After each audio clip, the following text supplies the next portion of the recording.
मरते हुए अभिमन्यु ने द्रोणाचार्य से क्या कहा। चक्रव्यूह भेद दिया गया था और उसके भीतर फंसा एक युवा सिंह अब भी गर्जना कर रहा था। अभिमन्यु को चारों ओर से महारथियों ने घेर लिया था।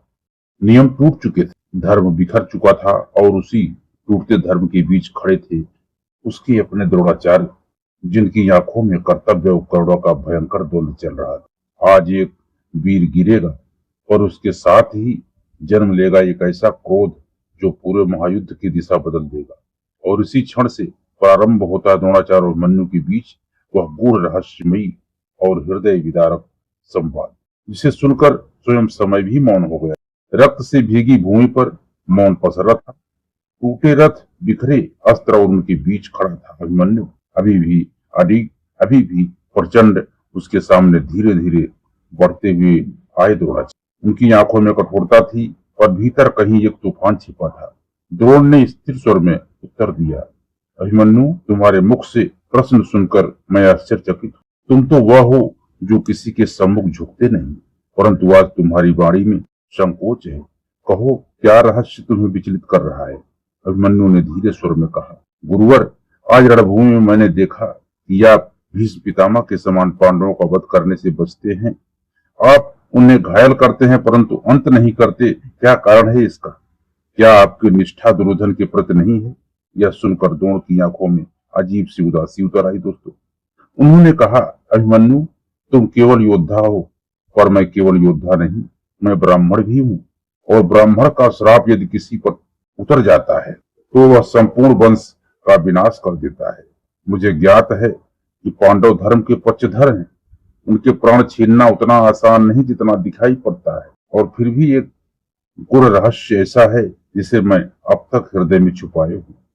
अभिमन्यु ने, गुरुवर, यह कैसा रहस्य? यदि यह युद्ध से जुड़ा है तो उसे छिपाना कौरवों के साथ विश्वासघात होगा। द्रोण ने गहरी सांस ली। यह जानना चाहते हो कि पांडव वास्तव में कौन है? क्या तुम यह जानना चाहते हो कि उनके प्राणों की रक्षा स्वयं कौन कर रहा है? अभिमन्यु की आंखें चौड़ी हो गई। गुरुवर, आप किस ओर संकेत कर रहे हैं? क्या आप कहना चाहते हैं कि स्वयं नारायण श्री कृष्ण उनके रक्षक हैं? द्रोण हल्की मुस्कान के साथ बोले, केवल रक्षक ही नहीं अभिमन्यु, कृष्ण स्वयं एक युद्ध के सूत्रधार हैं। उनके बिना पांडवों का अस्तित्व अधूरा है। द्रोणाचार्य अभिमन्यु के समीप झुके। इस बार उनकी आंखों में केवल पश्चाताप नहीं, एक भय छिपा हुआ। अभिमन्यु, अब वह सत्य सुनो जिसे देवता भी प्रकट करने से डरते हैं। तुम्हारा अंत केवल युद्ध का परिणाम नहीं, यह पहले से रचा हुआ विधान है। अभिमन्यु ने टूटी सांसों से पूछा, कौन सा विधान? आचार्य द्रोण का स्वर धीमा और गहरा हो गया। तुम इस धरती पर जन्मे नहीं, उतारे गए हो। तुम चंद्रदेव के पुत्र, वर्चस्व का अंश हो। देवताओं ने तुम्हें भेजा पर एक कठोर शर्त के साथ कि तुम उतने ही दिन श्वास लोगे जितनी में अधर्म की नींव हिल जाए। क्षण भर को सब शांत हो गया। और सुनो, तुम्हारी मृत्यु केवल समय से नहीं बधी है, उसका तरीका भी निश्चित था। तुम्हें रणभूमि में कोई महान महारथी नहीं गिराएगा। अंत में दुशासन के पुत्र का गदा प्रहार तुम्हारे सिर पर पड़ेगा और वही तुम्हारे प्राण का कारण बनेगा। अभिमन्यु की आंखों में क्षण भर के लिए ज्वाला कौद उठी, फिर शांत हो गई। तो मैं पहले से ही हार चुका था। द्रोण ने सिर हिलाया, नहीं, तुम्हारी हार नहीं, तुम्हारा उपयोग निश्चित था। अभिमन्यु की श्वास लगभग थम चुकी थी पर उसकी आंखों में एक अजीब चेतना शेष थी। तभी उसकी दृष्टि दूर खड़े कर्ण पर पड़ी। अभिमन्यु हल्के से मुस्कुरा कर कहा, कर्ण, तुम सोचते हो कि मैं तुमसे नफरत करता हूँ? कर्ण चौंक उठा, नहीं बालक, पर तुम ऐसा क्यों कह रहे हो? अभिमन्यु की आवाज धीमी पर रहस्यमयी, क्योंकि मैं सत्य जानता हूँ। तुम मेरे पिता अर्जुन के समान तेजस्वी हो, पर तुम दोनों एक ही सूर्य की दो किरणें हो। बस अंतर इतना है, एक को संसार ने अपनाया और दूसरी को ठुकरा दी। कर्ण के भीतर कुछ कांप उठा। क्या कहना चाहते हो तुम? अभिमन्यु ने गहरी सांस ली। मैंने कुंती से सुना है उनका पहला पुत्र अर्जुन जितना ही महान था, पर उसने अपना धर्म दूसरों की छाया में खो दिया। कर्ण, वह पुत्र तुम हो। क्षण भर में समय थम गया। कर्ण स्तब्ध रह गया। अभिमन्यु ने आगे कहा, तुम मेरे पिता के भाई हो और मैं तुम्हारा भतीजा। कर्ण की आंखें भर आई। क्या तुम यह सब जानते हो? अभिमन्यु ने हल्की मुस्कान के साथ कहा, हाँ कर्ण, इसीलिए मैं तुमसे एक अंतिम वचन चाहता हूँ। मेरे जाने के बाद वह करो जो एक सच्चा काका करता है। धर्म के पक्ष में खड़े हो जाओ। कर्ण की आवाज टूट गई। मैं दुर्योधन का ऋणी हूँ, मैं कैसे पांडवों का साथ दे सकता हूँ। अभिमन्यु ने धीमे स्वर में कहा, तो कम से कम इतना करना, जब तुम अर्जुन से मिलो उसे मेरा प्रण बता देना। और यह भी याद रखना, मैं मरा नहीं हूँ काका, मैं तुम्हारी आत्मा में जीवित रहूंगा। अगले ही क्षण उसकी श्वास थम गई। मौन गहरा चुभता हुआ मौन। कर्ण की आंखों से आंसू बह निकले। तेरी मृत्यु का दोष मुझ पर है बालक, पर तेरे शब्द मेरे भीतर एक अग्नि बनकर उतरेंगे जब तक मैं स्वयं न जल जाऊं। समय बीता, युद्ध अपने अंतिम चरण में पहुंचा। जब कर्ण का रथ कीचड़ में धंसा और श्री कृष्ण ने अर्जुन से कहा प्रहार करो, तब कर्ण के होठों पर केवल एक नाम था, अभिमन्यु। उसने धीरे से सिर उठाया। दीजिए तेरे प्राण आज तेरा प्रण आज पूरा हुआ। उस क्षण कर्ण ने समझा, रक्त के रिश्ते कभी नहीं मरते, वे केवल कर्म बनकर लौटते।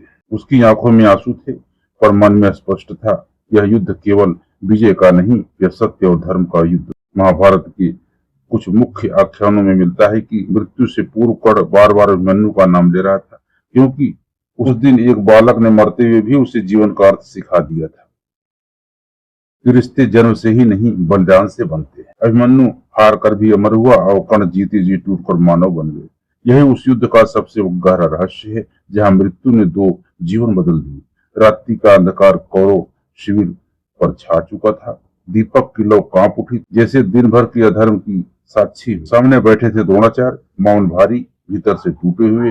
कर्ण ने गहरी भारी आवाज में कहा, आचार्य, आज जो हुआ, क्या उसे युद्ध कहेंगे या अधर्म? द्रोण ने आंखें में थकान थी। कर्ण, हमने आज एक बालक को नहीं घेरा, आज हमने धर्म की अंतिम रेखा पार की है। कर्ण का स्वर कांप गया। वह बालक मरते समय मुझसे बात कर रहा था। उसने ऐसा सत्य बताया जिसने मुझे भीतर से तोड़ दिया। द्रोण ने गहरी नजर से देखा, क्या उसने तुम्हें तुम्हारा सत्य बता दिया? कर्ण चौंक उठा। तो आपको भी यह सब पता है? द्रोण ने धीमे स्वर में कहा। हाँ कर्ण, मैं सब जानता हूँ, तुम कौन हो, और यह भी देख लिया कि तुम्हारा ही रथ तुम्हारे सामने गिरा। आचार्य, यदि यह सत्य पहले प्रकट हो जाता तो क्या आज का यह विनाश टल सकता था? द्रोण की आवाज भारी हो गई थी। नहीं कर्ण, कुछ सत्य समय से पहले प्रकट नहीं होते, क्योंकि वे प्रलय को जन्म देते हैं, और आज वही प्रलय शुरू हो चुका है। क्षण भर का मौन। कर्ण ने धीमे स्वर में कहा, उसने मुझसे कहा कि मैं धर्म के पक्ष में खड़ा हो जाऊं, पर मैं दुर्योधन का ऋणी हूं। मैं क्या करूं आचार्य? द्रोण ने आंखें बंद कर ली।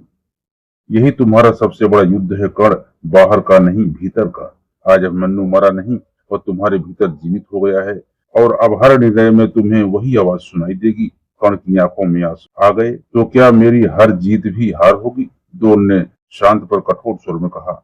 हाँ, जब तक तुम अपने सत्य के विरुद्ध खड़े हो, हर विजय तुम्हें भीतर से तोड़ती रहेगी। कर्ण ने आकाश की ओर देखा। तो यही मेरा दंड है? द्रोण ने अंतिम बार कहा। नहीं कर्ण, यह दंड नहीं, यह वह अग्नि है जो यह तुम्हें जला देगी, तुम्हें शुद्ध कर देगी। मौन फिर फैल गया, पर इस बार उस मौन में एक युद्ध और चल रहा था कर्ण के भीतर, जिसका कोई साक्षी नहीं था। कुरुवंश की महान गाथा में यदि किसी एक युवा वीर का नाम सबसे तेजस्वी ज्योति की तरह चमकता है, तो वह है अभिमन्यु। वह केवल एक योद्धा नहीं था, वह अधूरे ज्ञान, पूर्ण साहस और निश्चित नीति का अद्भुत संगम था। उसका जन्म ही एक रहस्य से जुड़ा हुआ। कहा जाता है कि वह इंद्रदेव के पुत्र वर्चस्व का अंश था, जिसे देवताओं ने पृथ्वी पर एक विशेष उद्देश्य के लिए भेजा था। लेकिन इस अवतरण के साथ एक शर्त भी थी, वह अधिक समय तक मृत्यु लोक में नहीं रहेगा। जैसे एक तेजस्वी तारा आकाश में चमक कर शीघ्र ही विलीन हो जाता है, वैसे ही अभिमन्यु का जीवन भी अल्पकालीन और अत्यंत प्रभावशाली होना था। उसकी वीरता की नींव उसके जन्म से पहले ही रख दी गई। जब उसकी माता सुभद्रा गर्भवती थी, तब उसके पिता अर्जुन ने युद्ध की जटिल रणनीतियां समझा रहे थे। उसी समय गर्भ में पल रहा अभिमन्यु ध्यान पूर्वक सुन रहा था। उसने चक्रव्यूह में प्रवेश करने की विधि सीख ली, लेकिन बाहर निकलने का रहस्य अधूरा रह गया, क्योंकि उसी क्षण सुभद्रा सो गई और अर्जुन ने आगे बताना बंद कर दिया। यह अधूरा ज्ञान ही आगे चलकर उसके जीवन का सबसे बड़ा मोड़ बना। बचपन से ही अभिमन्यु में असाधारण तेज दिखाई देता था। वह धनुर्विद्या, तलवारबाजी और युद्ध कौशल में अपने समकालीन युवाओं से आगे था। उसकी आंखों में वही चमक थी जो अर्जुन की आंखों में थी। उसके हृदय में वही दृढ़ता जो पांडवों के रक्त में प्रभावित होती थी। वह वीरता का प्रतीक था, निर्भय, तेजस्वी और अडिग। समय बीता और महाभारत का महान युद्ध आरंभ हुआ। यह युद्ध केवल राज्य के लिए नहीं, बल्कि धर्म और धर्म की अंतिम निर्णायक संघर्ष था। इस युद्ध के 13वें दिन वह क्षण आया जिसने इतिहास को बदल दिया। तो दोस्तों, आपको आज की जानकारी कैसी लगी? यदि वीडियो अच्छा लगा हो दोस्तों तो आप लोग वीडियो को लाइक जरूर करें और चैनल में नए हैं चैनल को सब्सक्राइब करके बेल आइकन जरूर प्रेस करें। मिलते हैं दोस्तों अगले वीडियो में। जय श्री कृष्ण मित्रों।